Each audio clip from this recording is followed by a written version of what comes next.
tous, bienvenue à Radha Kripa Rouen. Donc aujourd'hui, on va lire un verset de la Bhagavad Gita, chapitre 1, verset 42, 42.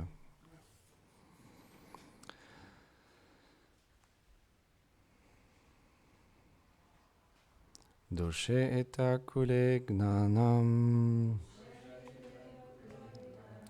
varna sankara karake utsadyante jati dharma kula dharma cha cheshvata. Traduction.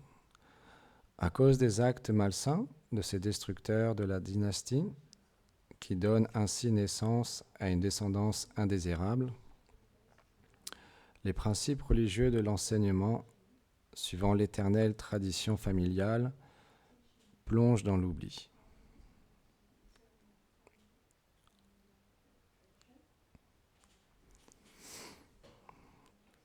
Commentaire.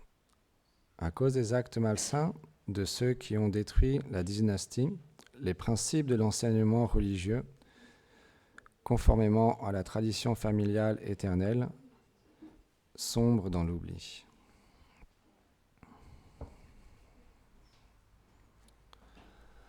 Om ganati milandasya ganam janam sharakaya shakshu militam yena tasmae shri gurave namaha.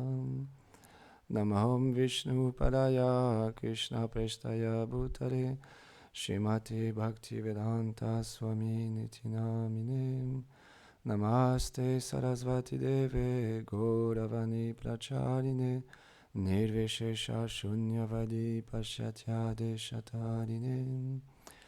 Jai Shri Krishna Chaitanya Prabhu Nityananda Shri Advaita Gadadhar Shivasadi Gaura Bhakta Vrindam.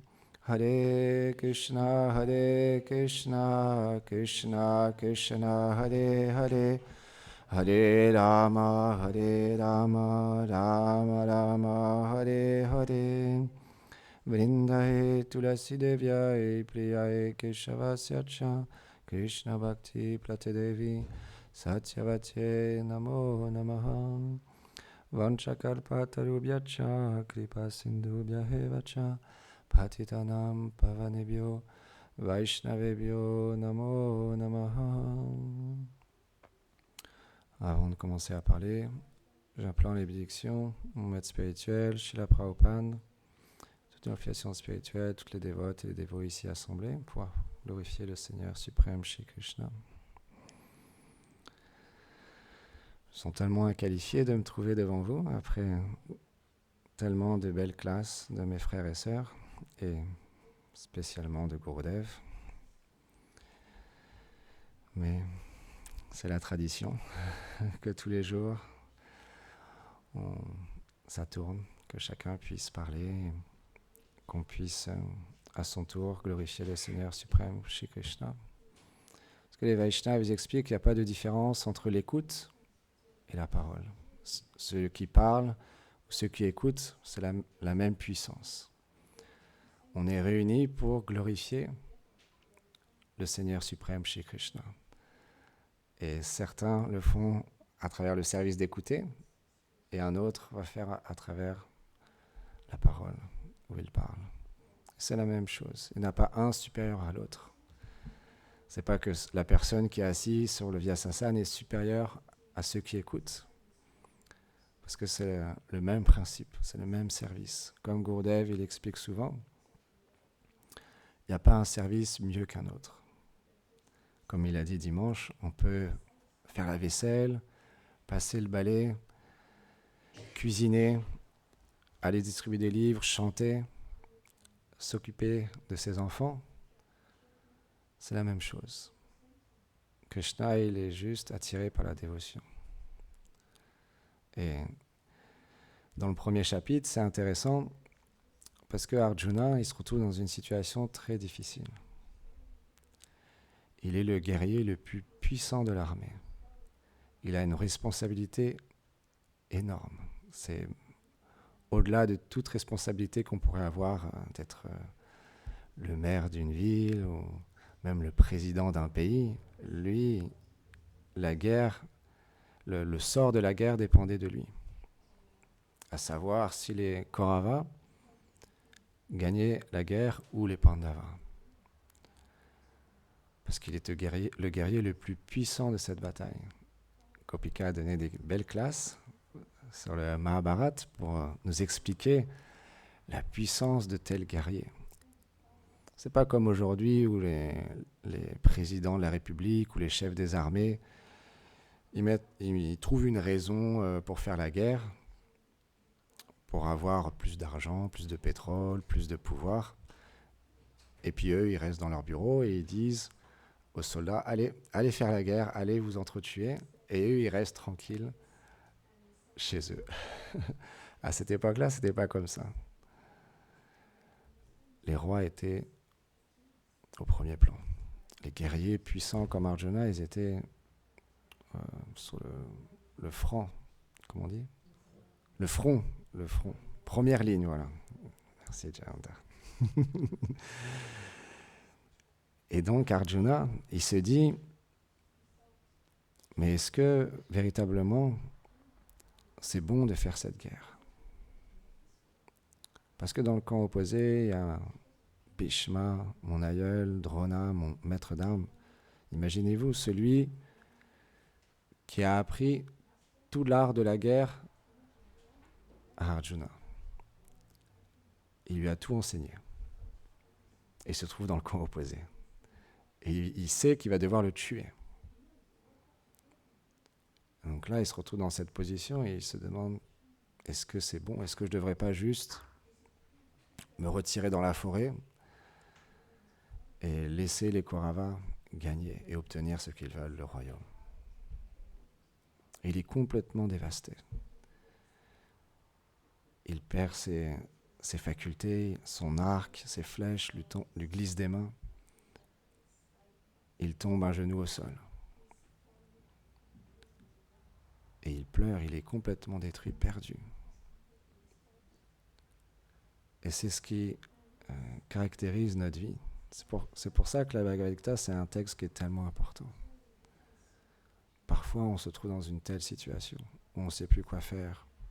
Comme Lokaram Prabhu nous expliquait l'autre jour, notre mental nous perturbe et on est détruit, dévasté. On tombe dans une lamentation extrême parce qu'on a perdu notre travail, on a perdu quelqu'un qui nous est cher, nous-mêmes, on s'est perdu. Et on se retrouve dans une telle situation qu'on ne sait plus quoi faire. Et Arjuna, il nous montre l'exemple parce qu'il avait Krishna comme cocher. Dieu est la personne suprême. Il est devenu le cocher de son dévot, Arjuna, son ami intime. Donc dans cette situation, il était complètement perdu. Il nous a montré l'exemple de se tourner vers quelqu'un qui a une connaissance pleine. Alors lui, c'est particulier, c'est Dieu la personne suprême. Mais nous, c'est le gourou, le maître spirituel. Celui qui a acquis cette connaissance d'une manière parfaite. Qu'il montre l'exemple par ses propres actes. Et qui s'est réalisé pleinement. Qui n'a plus aucun autre but dans ce monde que de libérer les êtres.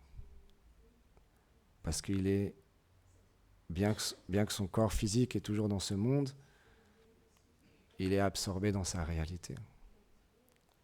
Et un tel gourou, quand il parle, quand il nous guide dans notre vie, alors il nous permet, comme Arjuna, de pouvoir comprendre comment agir dans ce monde. Comment engager notre situation. Parce que Krishna, il lui a dit, tu es un guerrier, tu n'obtiendras rien à accomplir le devoir d'un autre. Là maintenant, tu parles comme un brahmana alors que tu es un kshatriya. Même si tu as accompli parfaitement le devoir d'un autre, tu ne pourras pas trouver la perfection. Donc accomplis ton devoir. Et au début, Arjuna, il montrait tous les arguments les uns après les autres à Krishna, comme quoi c'était pas auspicieux de combattre. Et donc Krishna il lui a dit, je peux rien t'enseigner, tu sais déjà tout.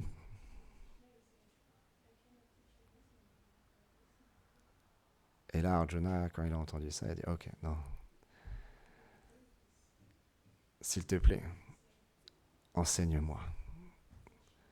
C'est l'attitude à avoir envers le maître spirituel. On doit approcher le maître spirituel avec une certaine attitude, en comprenant qu'on pense qu'on connaît quelque chose, mais au final, je ne connais rien. Mon verre est complètement vide. Et je veux que tu le remplisses de nectar. Et là, le maître spirituel, comme Krishna, il dit ok. Et il va nous enseigner. Et plus notre attitude est bonne, plus le maître spirituel déverse tous les joyaux qui se trouvent dans son cœur. Et il faut être patient. Parce que chaque personne, chaque disciple a une sukriti, a des activités pieuses, des vies passées spirituelles différentes. Donc naturellement, il va y avoir des disciples qui tout de suite vont avoir une attitude, une approche beaucoup plus propice à recevoir le cœur du maître spirituel qu'une autre personne qui a encore beaucoup de choses qui sortent.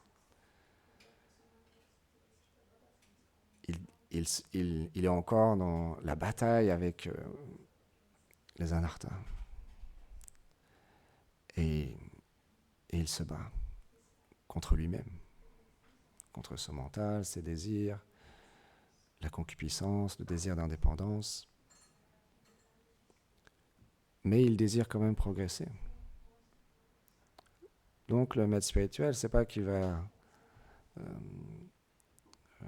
délaisser quelqu'un. Simplement, il va l'accompagner à son niveau.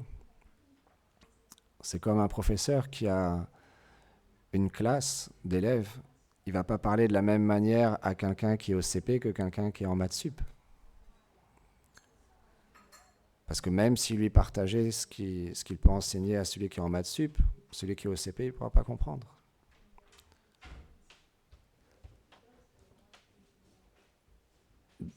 Donc le professeur, il va enseigner à celui qui est au CP comment graduellement passer du CP, CE1, CE2, CM1, CM2, etc., etc. Et le maître spirituel, c'est la même chose.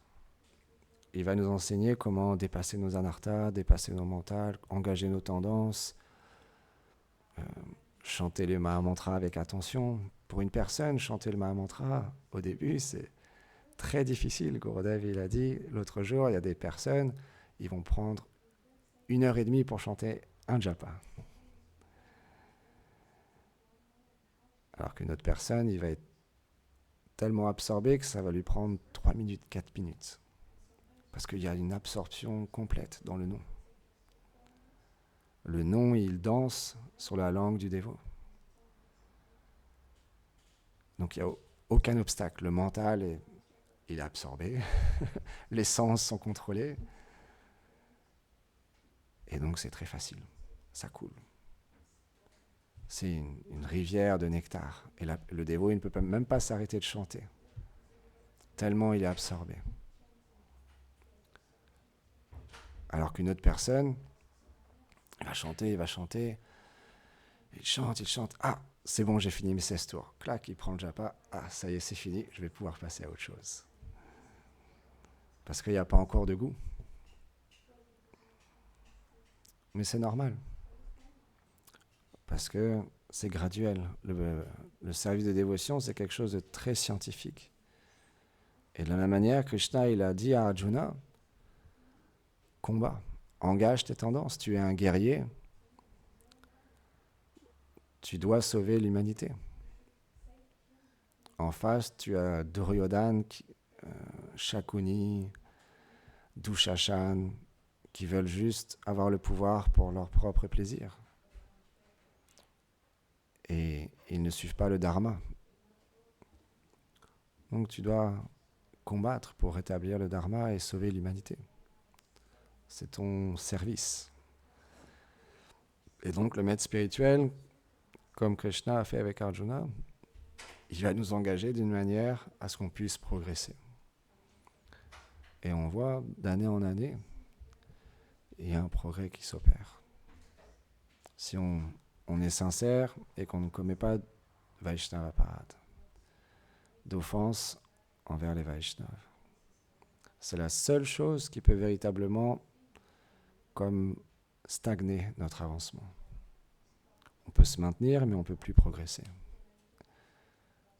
Les offenses envers les Vaishnavas, c'est la seule chose qui peut nous empêcher de progresser. C'est pourquoi les Vaishnavas, ils mettent tellement d'emphase sur le bon respect, comme Gurudev a dit l'autre jour. On doit respecter toutes les entités vivantes. La fourmi, l'arbre, l'enfant. Parce que le Seigneur, il se trouve dans le cœur de chaque personne. C'est pourquoi notre philosophie, elle est tellement merveilleuse. Je parlais hier avec une personne que j'ai rencontrée dans la rue. Et on échangeait, et il me disait ça, que lui, il avait cette ouverture d'esprit d'accepter les différents chemins spirituels. Et je lui partageais que nous, notre maître spirituel, il nous enseigne ça, que même, pas seulement les chemins spirituels dans notre tradition, mais même aussi les différentes religions. Chrétiens, musulmans, bouddhistes, on respecte tout le monde. Parce que c'est l'humeur des Vaishnavas, d'accorder le bon respect à chaque entité vivante. Et donc, ça peut être un peu paradoxal, parce que Arjuna, il va devoir tuer d'innombrables soldats. Mais il le fait sous l'instruction de Krishna. Pas pour son propre plaisir. Et quand il combat à travers cette instruction. C'est pour ça que c'est tellement important de recevoir les instructions du maître spirituel. Parce que quand on se connecte à la filiation spirituelle, alors tout ce qu'on fait, il y a la bénédiction du maître spirituel. Il y a la validation du maître spirituel. Donc ça prend une autre dimension. Parce qu'on apprend à quitter notre indépendance. Parce que l'indépendance, c'est la chose qui nous lie le plus à ce monde. Parce qu'on veut être le contrôleur. Finalement, on veut être un petit Dieu, comme Gurudev dit souvent. On se crée notre appartement, notre maison. Mais quand ça devient la maison du Seigneur, alors on se libère. Parce que tout ce qu'on fait, qu'on travaille, qu'on parle aux gens, c'est connecté avec notre maison qui est devenue un temple, par la grâce du maître spirituel. Donc notre vie, elle change complètement. On s'occupe des enfants pour le plaisir du Seigneur. Et c'est tellement merveilleux quand on voit Lilavati, Shyama, Gauravani, Gokul, Yashoda, Murari Krishnadas, Madhava, tous ces jeunes dévots qui chantent, qui dansent, qui font du service. C'est parce qu'ils ont reçu l'éducation de leurs parents et de leurs maîtres spirituels et de leurs frères et sœurs. Et c'est des moments qui sont tellement précieux. Parce que quand on est jeune, on, on est dans un endroit, on ne se rend pas vraiment compte de ce qu'on obtient.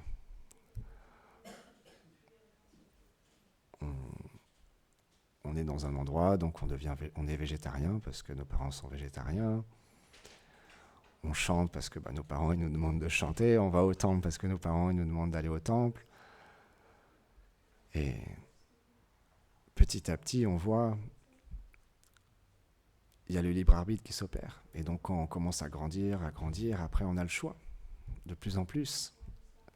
Et on peut soit se tourner à vouloir expérimenter ce monde et complètement l'expérimenter à 100% et puis oublier Krishna, c'est possible. Ou petit à petit, on commence à apprendre à mettre Krishna dans notre vie. Et quand on est jeune, quand on est enfant, c'est très difficile. Parce qu'il y a l'association avec d'autres personnes qui ne sont pas forcément dans cette démarche-là. Donc on ne se rend pas compte, mais il y a une force qui est donnée, qui est incroyable, pour que des enfants, des jeunes adolescents puissent pratiquer dans ce monde où tout va à l'encontre du service de dévotion. C'est ça la miséricorde du Vaishnava, du maître spirituel. C'est lui qui nous donne la force. Et quand on est soi-même passé par là, c'est tellement appréciatif. Parce qu'on a soi-même des amis qui n'ont pas forcément fait ce choix. Et c'est le libre arbitre. On ne peut pas forcer quelqu'un. Parce que l'amour, la dévotion, c'est quelque chose qu'on doit choisir. Ça doit venir de nous. On ne peut pas forcer. On peut encourager, guider, aider. Et l'encouragement, c'est tellement important. On voit quand on encourage quelqu'un, tout de suite, on sent qu'on a fait quelque chose de bien. Un enfant, il va prendre la fleur, il va l'offrir à tout le monde, et la mère ou le père va lui dire « Ah, c'est super, c'est bien ». Et l'enfant, c'est gravé à lui, à jamais dans son cœur. Moi, je me rappellerai toute ma vie, où une fois, on était dans un autre temple avec mes amis d'enfance, et on est venu nous voir, on nous a dit « Oh, aujourd'hui, on va lazurer toute la pièce ». Là, on a regardé, on était petits, on avait peut-être 10 ans, 11 ans. On a dit « Ah non, ah non, c'est mort, nous, on va aller jouer au foot, on veut s'amuser ». On nous a un petit peu poussé. Et vous allez voir, ça va être sympa, on va le faire tous ensemble, on est une bonne équipe, on est nombreux, tout ça, ça va être fun, tout ça. On dit « Ah, ok ». Et on l'a fait. Et moi, je me rappelle encore. Parce qu'au début, c'est difficile. Mais après, parce qu'on sert le Seigneur est réciproque tout de suite. Et il nous donne une joie qu'on ne peut pas trouver ailleurs. On ne peut pas trouver dans les jeux vidéo, on ne peut pas trouver dans le foot, le sport ou dans quoi que ce soit d'autre. Parce que le service de dévotion, c'est un niveau qui est au-dessus, transcendantal. Parce que ça nous connecte à qui nous sommes véritablement. Donc il y a une joie spéciale. Je me rappelle, des fois, on était engagés pour le jour de Jamastami à faire toute la déco la nuit. La décoration de l'extérieur de l'hôtel. Et on accrochait des guirlandes de fleurs, d'œillets d'Inde, des ballons, des rubans, etc. Et parfois, ça nous prenait toute la nuit. Et le seul jour de l'année où on allait au Mongol Arti, c'était ce jour-là. Parce que du coup, on avait passé la nuit entière à décorer le temple. Donc on se disait, bon, ok, pour une fois, on va aller au Mongol Arti. Et on allait au Mongol Arti, et après au Guru Puja, et à l'ouverture des rideaux. Et là, on voyait l'autel, et on ressentait une telle satisfaction, parce que Krishna, il nous donne cette joie dans le cœur de l'avoir servi. Et Krishna, il n'oublie pas. Tout ce qu'on a fait dans notre enfance, tout ce qu'on a fait dans notre vie, un jour ou l'autre, on dit « Ah, maintenant, ce que je peux expérimenter en chantant, en accomplissant mon service, tout ça, c'est accumulé pour me permettre aujourd'hui d'avoir même une petite drop de dévotion, une petite goutte de dévotion. C'est déjà énorme.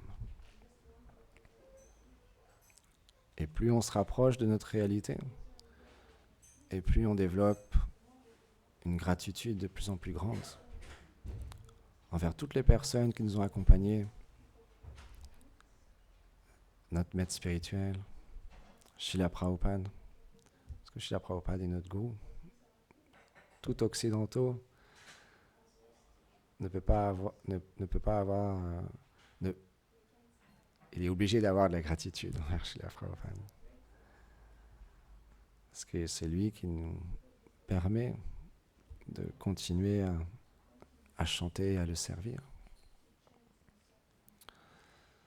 Donc, on est mardi, on va chanter aujourd'hui pendant 30 minutes pour le plaisir des déités, de Srila Prabhupada, de notre maître spirituel. Comme disait Rasamani l'autre jour, on se rend compte que le maître spirituel, il est partout.